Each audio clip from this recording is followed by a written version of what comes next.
Bonjour et bienvenue. Alors aujourd'hui nous allons voir comment créer une invitation et la gérer grâce à l'outil Google Forms.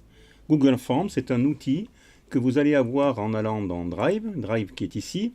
Alors vous avez cette petite icône en haut, vous l'avez également sur Gmail parce que la condition sine qua non c'est d'avoir un compte Gmail, une adresse Gmail. Si vous ne l'avez pas, vous la créez, c'est gratuit. Donc vous allez dans cette icône ici, vous allez dans Mon Drive, là, plus, et voilà, vous avez Google Forms. Et là, nous arrivons sur Google Forms et vous allez voir comment ça fonctionne. Moi, je l'ai déjà fait, comme je vous l'ai indiqué, elle est ici, voilà. Vous êtes invité à un Pambagna, j'ai mis le texte, l'adresse mail ici. Une question, on va voir comment on les fait, hein, ici, avec une puce, c'est-à-dire ou oui ou non. Merci de confirmer. Et là, on envoie. Là, votre invitation est faite et j'ai mis une photo personnalisée en haut. Alors maintenant, voyons comment ça se passe. Alors, un titre, on va mettre votre invitation. Je ne vais pas refaire la même, mais on ne va pas tout refaire entièrement, hein.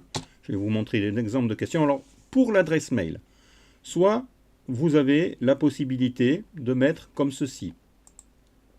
Alors ici, vous avez collecté les adresses mail. C'est une façon de faire.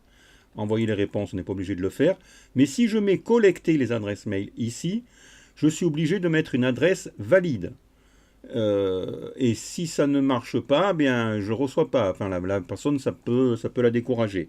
Mais ce n'est pas tant ça le problème. C'est qu'en mettant ça, Google va sortir un captcha, avec des panneaux ou des voitures et les personnes devront cocher des cases.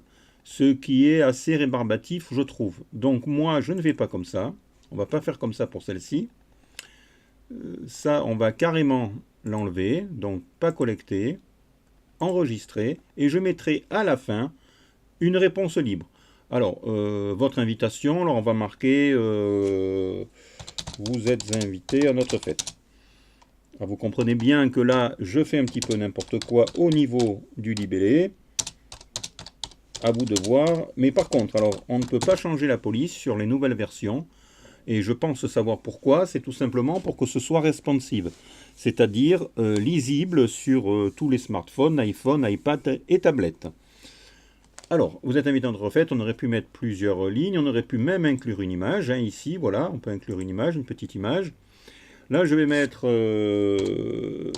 serez-vous des nôtres, serez-vous des nôtres.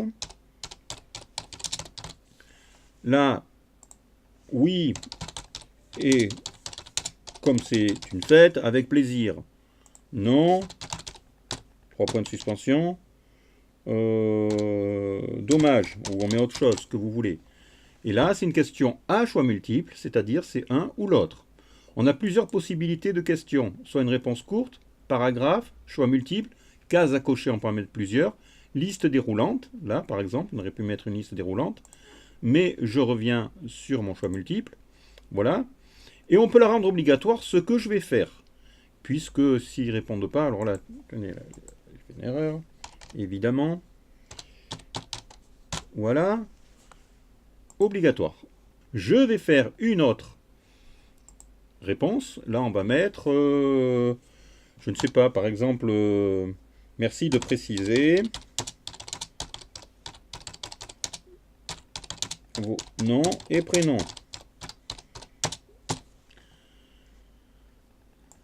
Voilà, nom et prénom. Alors là, je vais mettre quoi? Ben, par exemple, une réponse courte, ça suffit pour mettre un nom-prénom. Et on rend obligatoire également. On n'est pas obligé, mais moi, je veux la rendre obligatoire. Là. Vous voyez, ici, clac, c'est mis le petit astérix rouge. Je vais faire une autre question. Et là, je vais mettre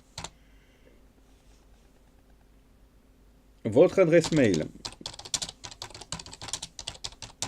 2 points. Et là, pareil, je vais mettre une réponse courte, de manière à ce qu'ils puissent me laisser leur adresse mail. Alors l'avantage, c'est qu'ici, grâce à ce système, l'adresse mail sera collectée quand même, puisque vous verrez après comment ça se passe. Simplement, s'ils font une erreur dans le libellé, elle sera quand même prise. Alors que dans la première version, celle qui est mise à l'origine, il collecte, et si c'est faux, il vous dit que c'est pas bon. Mais le problème, je vous dis, c'est surtout le captcha, qui est assez rébarbatif, et moi je ne le mets pas personnellement, mais vous pouvez le faire. Voilà. Donc on continue, etc., etc., et on arrive à la fin, à ceci. Voilà, là c'est le questionnaire finalisé. Vous voyez, envoyer, envoyer. Là vous avez, j'ai mis comptez nom de présence, confirmez vos noms présents, combien serez-vous au total, si vous souhaitez écrire un message, et j'ai mis un petit libellé que vous pouvez voir. Alors là, je vous reprends côté envoyeur. Qu'est-ce qu'on fait une fois qu'on a ça? Alors, on a la possibilité, alors là j'avais laissé adresse mail pour l'exemple, hein. Bon, peu importe, vous avez compris le système. Vous avez la possibilité, alors ici, de changer le thème. Le thème, c'est ici, dans la palette. Vous pouvez changer une couleur, en mettre une autre. Et vous pouvez également aller chercher une image. Alors ils en ont déjà mis, hein, ils ont illustration, anniversaire par exemple ici, avec un beau gif animé sur une bougie, hein, c'est déjà fait. Si je le mets, ça va faire ça. Sélectionner, vous allez voir. J'en ai fait récemment un pour un parent, pour un mariage, et j'ai mis leur thème, c'est sympa, avec des verres de champagne et les bulles qui bouillonnent à la surface du verre. Bon, mais moi, je vais un petit peu corser la difficulté, et je vais aller chercher une image. Alors, il y en a plein d'autres, hein, soirée en ville, vous voyez, vous avez plein de thèmes. Hein. Alors, évidemment, elle ne se met pas en entier. Hein. Alors, on va aller ici, importer des photos. Là, je vais sélectionner une photo dans mon ordinateur et je vous déconseille de le faire par glisser-déposer, ça bug une fois sur deux. Donc, on va aller chercher une photo. Ici, alors on va prendre par exemple mon Pambagna tout à l'heure. Hein. On pourrait le mettre entre 1200 et 800 px à peu près. Hein, et 600 de haut. Mais après, vous allez voir, on va régler ça nous-mêmes. Alors là, je prends la photo.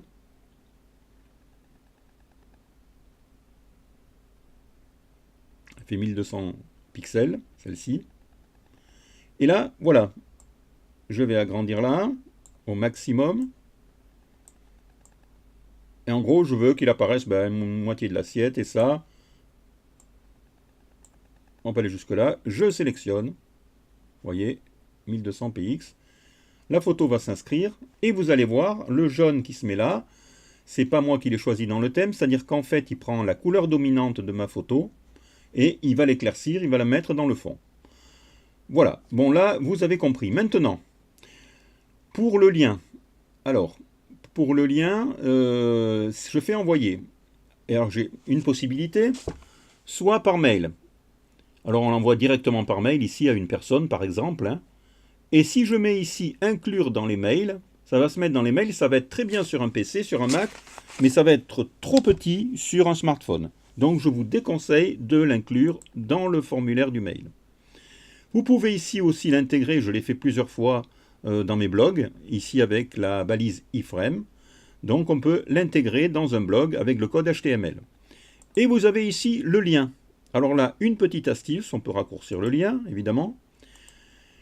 Je vous déconseille vivement de faire comme ça. Pourquoi? Parce que Google va mettre une petite fenêtre.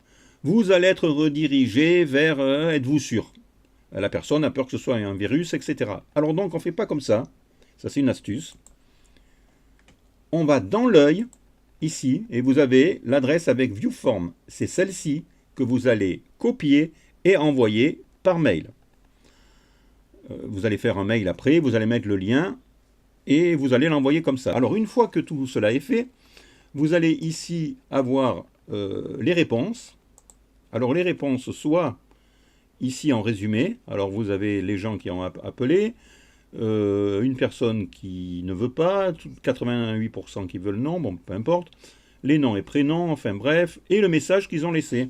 Je viendrai avec 2 bouteilles de rosé, merci pour l'invite, je porte le rosé de Provence, etc. Alors évidemment, c'est un contenu bidon, c'est moi-même qui ai fait les réponses. Et là, en cliquant là-dessus, vous allez générer une feuille de calque, et c'est ce qui nous intéresse, et qui va nous intéresser pour plus tard. Là, vous allez dans Google Sheets, donc c'est une feuille de calcul, hein, et vous pouvez faire ce que vous voulez ici, c'est-à-dire que vous avez tout en ligne, vous pouvez l'agrandir, etc., hein, vous voyez, les champs. Et tout ça, on va s'en servir pour un prochain tuto, pour générer un public-postage, c'est-à-dire un emailing uniquement avec des outils Google. Je vous expliquerai comment faire, c'est très intéressant.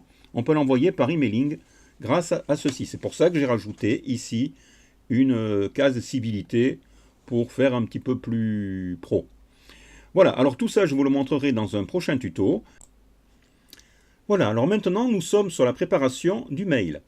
Alors là, vous avez vu, j'ai préparé des champs, civilité, merci de confirmer vos noms et prénoms. Ça, c'est la nomination de la colonne nom et prénom que j'ai fait tout à l'heure, que vous avez vu sur la feuille de Google Sheets. On pourrait la changer, mais bon, bref. J'ai mis une photo, j'ai mis du texte un petit peu en gras et autres. J'ai pas mis trop de caractères spéciaux, je vous expliquerai pourquoi.